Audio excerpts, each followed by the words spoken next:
everybody, welcome back to Growing in the Cove. My name is Stacy, and today I thought I would bring you back to my front garden and show you what is in bloom. I showed this garden in a video a few weeks ago, and since then I have actually added in a lot of new plants, perennials and annuals, and in the last week we've had a decent amount of rain finally, and it kind of seems like everything has just exploded in growth. So there has been some notable changes. I figured I would bring you around and show you what's blooming today. So if you are interested to see that, please keep watching. So it's actually a couple of hours later. My toddler woke up early from her nap. It is windy and I'm close to the road, so I apologize for any wind and noise that you may hear, and now it's pretty sunny, so it's going to be harder to see things, but I thought I would give you a look at how everything is doing. This bed in front of my living room windows is really coming into its own. I love adding biennial foxgloves. Look at this coloring. Foxgloves are some of my favorite flowers. Very toxic, and I do have a toddler, but she would never be out here unsupervised, so I proceed with caution. But these are my absolute favorite flowers, and this is kind of the case for biennials, where if you have biennials in your garden, it kind of bridges the gap in between when the early summer flowers have bloomed and late spring, and then you are waiting for late summer flowers to bloom. So they just really help to kind of knit the season together. You can see there's a bee visiting this foxglove. I just love them so much. I've got two rhododendrons in this bed which have some really bad winter burn. I'm hoping that they are going to come around. This is a new addition, this perennial. It's called Penstemon Dakota Burgundy, and I just love it. It kind of has a foxglove type look to it, but it's a little bit different. It's sort of like if foxglove and phlox had a baby, maybe. But I love this dark foliage, and I decided I had a hole in the garden and I wanted to repeat because I already have some penstemon in another area of the garden, and I love to repeat the same plant over and over, so I'm probably going to use that plant a lot from now on.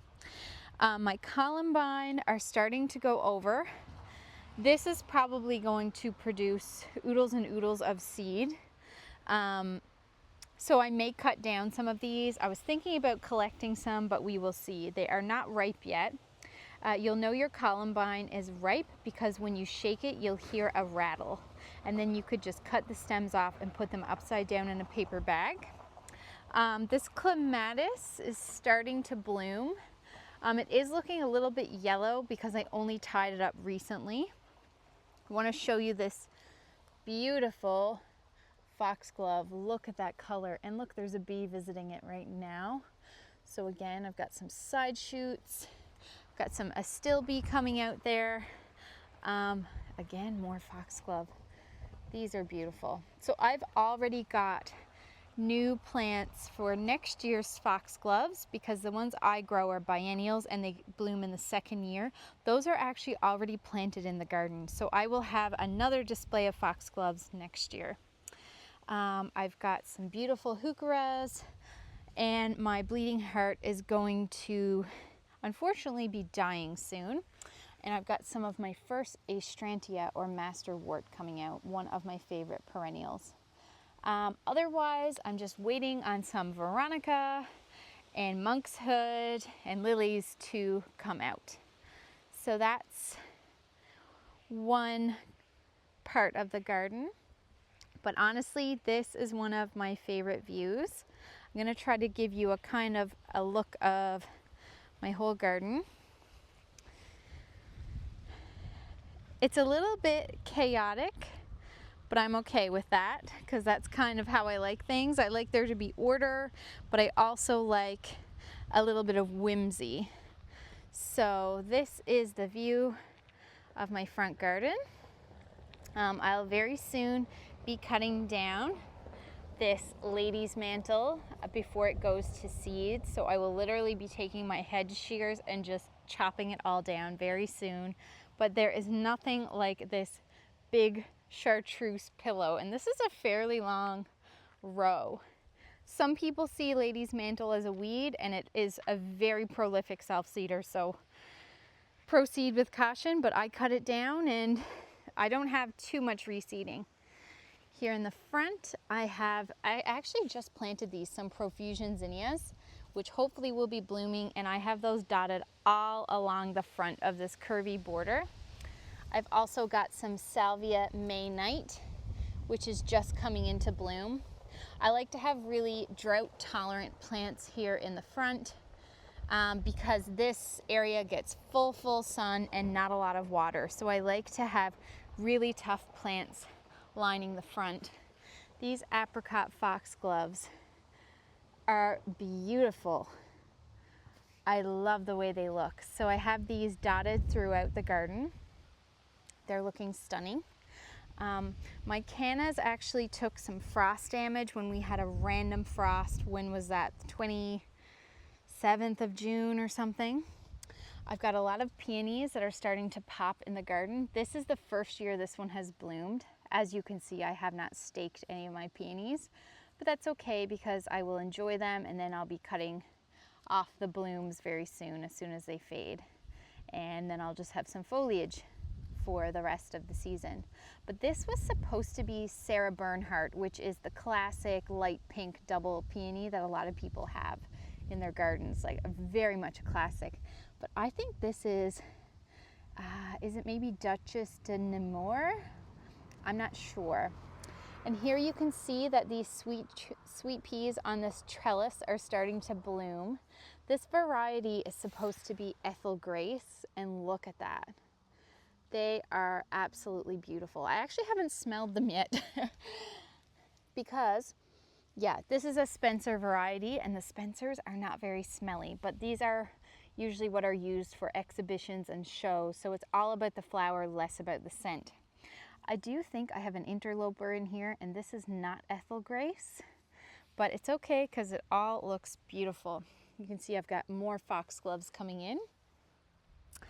I've got some Maltese cross that is starting to bloom. I grew all of these from seed, and I actually have bigger clumps of them elsewhere in the garden. The gold mound spirea is at its peak gold color, and I just love the chartreuse pops. I do try to do different foliage colors within the garden to create a little bit of contrast. Here I've got some eryngium or sea holly. This is such a cool looking plant. It's very thistle-like, and when it blooms it gets these icy light blue sort of thistle looking flowers, I guess. So that's a really cool perennial, very drought tolerant. Some people think it looks a little weedy, but I think it's super cool. We've got more foxglove, another peony, again just like the other one. Very pretty though, I have to say. I gotta smell this one. Oh, it smells beautiful. Coming around, I've got, oh, this is a new addition. This perennial is called the Burning Hearts Heliopsis. And you can probably tell what attracted me to this is it kind of has like a black-eyed Susan type of flower, but it's got these dark purple leaves, which I thought would look really nice next to this tiny wine gold Physocarpus or ninebark. So I think that's absolutely beautiful. Another peach foxglove. I could look at these all day. Look at that. And then coming around to here, I've got another peony. This is sort of an informal peony tour, I guess. This is Raspberry Sunday. And this I planted from bare root, I think 4 years ago. And look at the size of these. Absolutely beautiful. And they kind of fade to this really pale pastel pink and yellow. Really, really pretty. I've got some monkshood that'll be blooming soon. Again, another very poisonous perennial. But again, there's so many Lilies are poisonous, delphinium, the list goes on. So I think you just have to proceed with caution.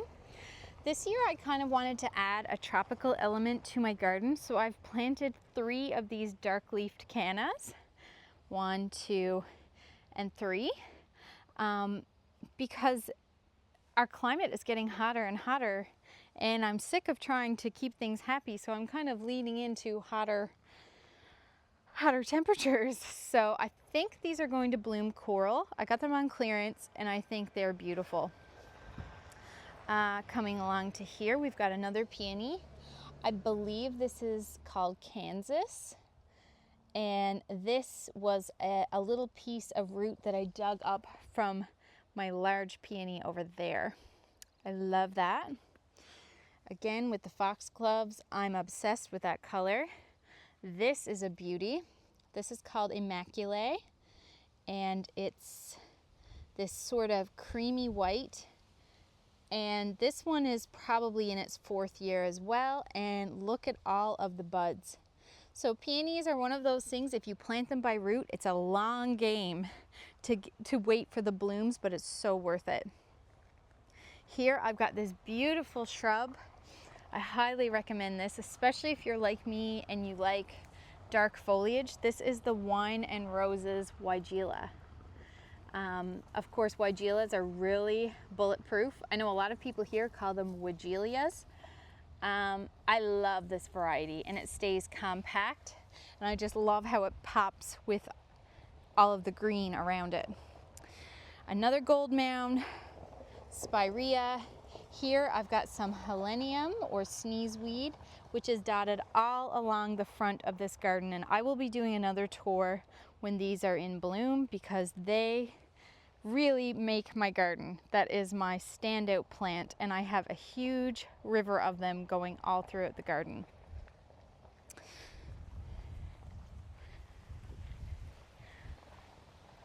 So yeah, I'm just loving all of the texture, and I'm trying to make this look as full as possible. I am going to be mulching and getting a load of mulch very soon, but I'm just loving how this garden is looking.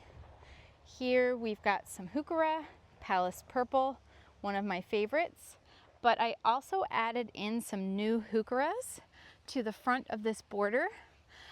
This one is very sad looking, and I really need to cut off these old leaves because it was a clearance plant that I bought, but I think this is the Proven Winners Dolce Wildberry, and it's this really, really deep purple. It looks beautiful. Here I've got a new Hosta planted.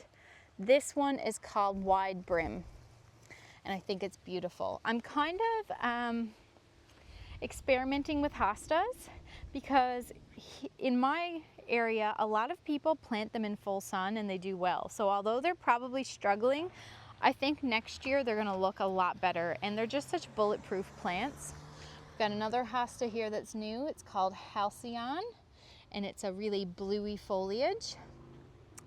These Stachy's Humilo are blooming, starting to bloom and looking beautiful. I love purple in the garden. My favorite colors to have in the garden are this sort of combination. I love purple and orange and red and blue. I think it's just a fabulous combo. I'm not crazy about white. It kind of clashes, but my white peonies are just very fleeting, so they can stay. They don't last long. Let's see, this is a new heuchera. This is called Carnival Watermelon, and I love that it's sort of like a frosty peach. Beautiful. I've got a lot of these marigolds, which were looking really, really sad for a while because they had some major mildew problems, but I think they're gonna do okay. This is Burning Embers. So I think once the foliage bushes out a little bit, it's gonna look a lot better. Here is another peony. Oh my gosh, this one is probably my favorite. This is called Coral Charm. This is a very popular one, and this one I think is in its 5th year, and this is the first time it's ever put on a show like this. So if you're starting a new garden and you want peonies, I would suggest planting them ASAP because You gain a lot of time if you plant them early because they take so long to establish. But they're such long-lived plants that they will likely outlive you. I mean, they can live for up to 100 years, which is so cool. Here we've got another hosta. As you know, I love the different color foliage, and this is Hosta guacamole, and I think it's so pretty. I've got another one here. I'm hoping the rabbits haven't been eating them because I've had major rabbit pressure here. I've also got this beautiful hardy geranium. I have a couple of them dotted along here. I have 3. Only one is really blooming right now, and this is geranium roseanne. And it's this really cool periwinkle, and it blooms all summer. It is a gorgeous perennial, and I would recommend this one to anybody. My geums are starting to go over. This is Mrs. Bradshaw, which can be grown from seed, and I grew the ones in my garden from seed. So I have a couple of these throughout. I did lose a few this year though during the winter. Here is another heuchera that's new, and I can see it's got a lot of fresh growth. So this is called Grape Expectations, which is a fabulous name. And what's cool about this is it's a dark purple with sort of like a silver overlay, which I think is so unique. I just love how it pops. I've got some catmint that's going to be blooming soon, phlox. Another heuchera here, this is caramel. I bought a couple of these this year, and they are such an interesting color, sort of like a honey mustard, but I do love how all the different foliage colors are contrasting. We've got the dark cannas. I just love it. Here we've got some, I think this is Brookside or possibly Johnson's Blue hardy geranium. You can see the flowers are almost the same color as the roseanne, but slightly smaller. I've got some little ageratums here that I grew from seed just to fill in, while these little tiny heucheras that I propagated last year are not yet mature. And then I've got 2 new hostas. These are called stained glass. So yeah, that's this border. And this would look so much better if it was actually overcast and you could see the colors, but I think you kind of get the idea. So moving along to this garden, everything here is starting to fill in. I actually moved a lot of plants earlier in the spring, so they are only now getting established. Like all of these dianthus were actually grown from seed this year. And these are perennial, and they are filling out and blooming. So they are a very fast growing plant from seed. I've got these yellow daisies called Golden Marguerite. I've got this awesome 9 bark. This is called Diablo. Look at this foliage. I love it. And that is right next to this peony, which I always stake, and this year I didn't get around to it. But this is Kansas, I believe. Look at these flowers. They're almost the size of, like they're bigger than a grapefruit. And I don't even think the camera is really showing that. But this is a beautiful, mature plant, and it gets really tall. If this was staked, it would probably be well over 4 feet. So this is one of my favorite plants I look forward to every year. And I just love how the magenta pops. It's not a color I really think to put in the garden too much, but it kind of jives with everything else. Got sedums budded up. Again, these were new dianthus grown from seed this year, already blooming, which is amazing. Most perennials very much sleep in the first year, creep in the second year, and then in the third year they leap. So very impressed with those. This is a really nice combination as well. This is Brookside geranium, hardy geranium, which is definitely more of an upright, and this beautiful Mrs. Bradshaw geum. I love that. So that's a nice combo. And unintentional, because I forgot what color these lilies are. These lilies, these little Asiatics, which are very short, but they really jive with the color palette. So I'm happy with that. In the back, the Solomon seal has stopped blooming, and I'm waiting for this rose to bloom. This is a euonymus shrub. I have a baptisia, which was planted new this year. It's kind of struggling. I'm really trying to keep it watered. Again, the Solomon seal. Look at the structure of that plant. It's beautiful. And yeah, I've got hostas in here. I've got 2 more of these caramel heucheras. And my biggest thing is just to keep this really full and try to have no visible soil. Here I transplanted some hardy geranium here. This is a very dry corner that I struggled to get anything to grow. So this is a big root geranium. This is probably one of the most bomb-proof plants. And here we have new sedum, which has this amazing purple foliage, and I think it's called wildfire. And over here I've got some herbs that are coming into maturity. I've got some thyme and some sage and chives that I just cut back, and oregano, which if I let go to seed would be all over my garden, so proceed with caution. So that concludes my little garden tour. I just wanted to show you some things of note that are blooming, and I'm really pleased with how the garden is looking, but this isn't even its moment. For me, my garden is at its peak in probably sometime in August. So I will certainly keep you updated, and I hope your garden is doing so great. Thanks so much for watching. You can help me out by liking, subscribing, and leaving me a comment. Until next time, bye.